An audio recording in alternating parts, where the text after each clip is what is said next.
Ողջունում եմ բոլորիդ, այսօր դեռ ամենաակտուալն է մնում ճարպի այրման թեման, ֆիթնես աշխարհում եւ մարդիկ ամեն անգամ փորձում են գտնել ավելի ու ավելի ակտուալ մեխանիզմներ, աշխատող մեխանիզմներ, որովհետեւ կարողանան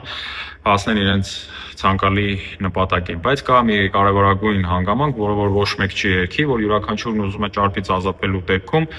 պահպանել մկանները, որովհետեւ մկանները դա այն հյուսվածքներն են, որը ապահովում է մեր կեցվածքը մեր արտաքին տեսքը, այսինքն ճարպի բացակայությունը չի բնականաբար, որ ստեղծում է գեղեցիկ մարմին, այլ մկանների առկայությունը։ Լինեն դա տղամարդեկին, յուրաքանչյուրի մոտ դա նույն կերպ է աշխատում։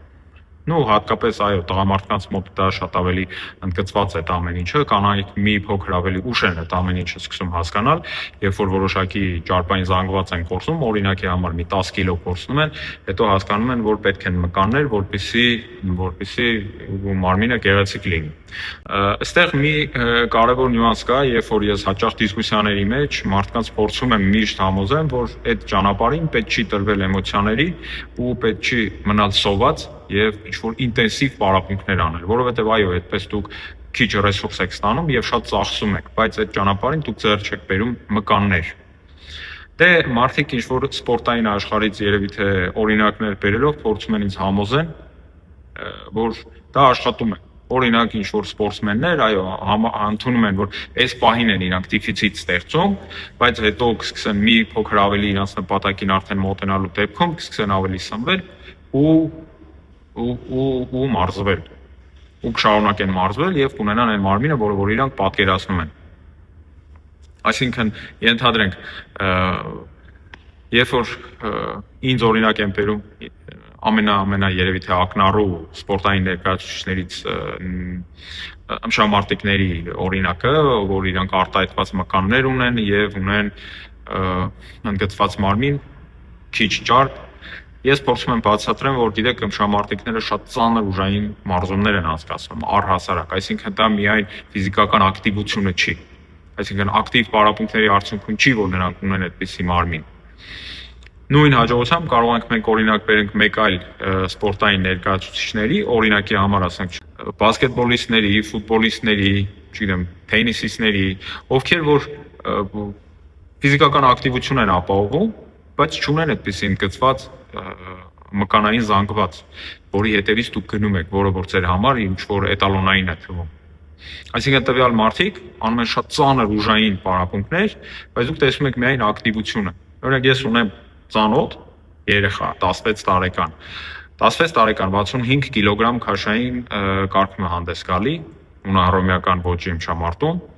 ուրեմն տեսեք 16 տարեկանում ինքը կքանեցնում է 100 կիլոգրամը 8 անգամ, կրծքավանդակի ժիմ լյոժը անում է մոտ 90 կիլոգրամ 6-ից 8 անգամ ու 150 կիլոգրամ ծյագա 2-3 անգամ։ Ու կարծեմ մինչև 4, արդեն ծյագայի քանակը իմ կարծիքով 8 անգամ չի։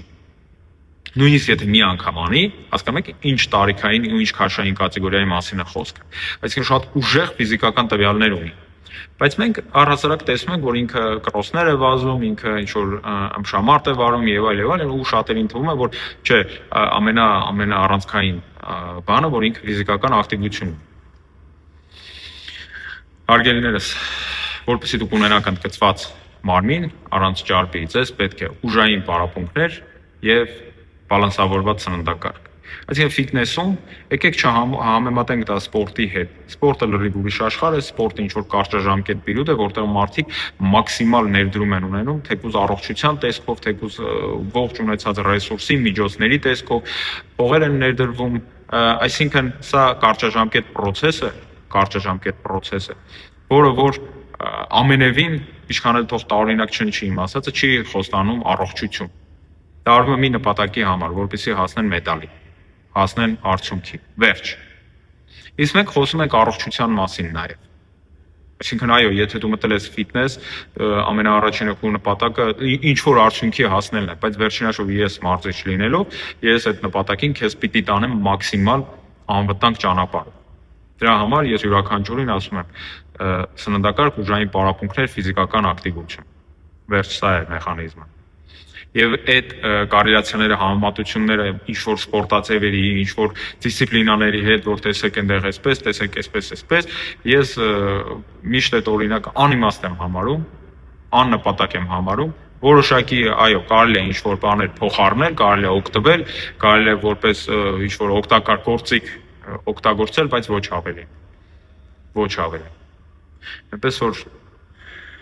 երևի թե շատ կենցաղային ու պարզ մեխանիզմով ես ներկայացրեցի ու բացատրեցի, թե ինչն է ավելի կարևոր ու ինչ է ձեզ պետք։ Ձեզ պետք է պահպանել մկաններ ուժային մարզումների շնորհիվ եւ նվազեցնել ենթամաշկային ճարպը։ Եվ այդպես դուք կունենաք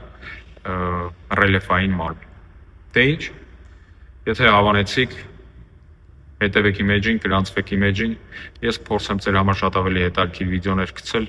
շատ ավելի հետաքրքիր թեմաներ։ Հաջողություն։